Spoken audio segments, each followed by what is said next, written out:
quality. This is being driven tremendously by employers and our federal government.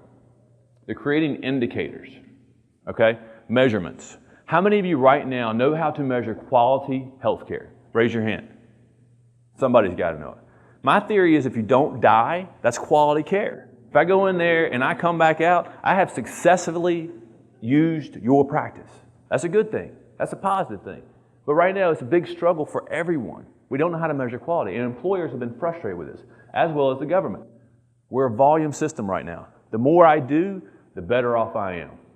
But in this situation, if you guys will look at this, it's a $20 copay for primary care, but for specialists, the moment you walk in the door, it's deductible. That's a game changer. You start thinking about it. Is this mole really cancerous? I don't know. Is it worth $150 to find out? That's a lot of money. 20 bucks? Yeah, I'll do it for 20 bucks. Maybe I'll save my moles up. 5 moles and 2 warts, 150 bucks. That's what people started thinking about though. If you look at the history of this company all started because 2 guys came together and said, if I could make an app for you, what would it be? And it was an OBGYN doctor, and the OBGYN doctor said, simply, I would love to be able to monitor 5 rooms at one time when I don't have to go all the rooms to look at the fetal monitoring. Cool. Built an app for it. Doctor could just stand there, watch the US Open while the babies were being delivered. So in the past, what we used to see was a paternalistic model of care. And what this basically means is you go to the doctor, they tell you what to do, and you do it. Now that has changed. You can do it in the office. How cool is that? I have a what? I don't think I have that. According to a doctor at Cleveland Clinic, I don't have that. In fact, I just sent him a text, and he tells me that if I could see him, I would probably be better off. Everybody seen the pancake mix where you just add water? All right.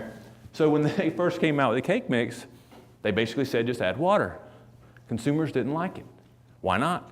Because they didn't feel engaged. Why not? Because when I'm making a cake, it is a special event in my life. I am having a birthday for my child.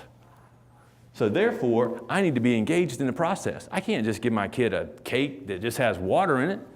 So what was the solution? Okay, add water and eggs. All of a sudden now, I'm baking. Now how cool is that? That's great. I'm engaged. Remember that facilitated model of care? Same thing. You want to be engaged. As a CPA, one thing that I think we look for in this conference is the combination of healthcare information and also the business side of healthcare. So Cameron really did seem to have a good handle on both. He was very, very engaging, funny. I think it was really one of the best presentations of the conference. He definitely related it on a very personal level. That was, I think, one of the things that made it so much fun to watch the presentation, and he was really a great speaker.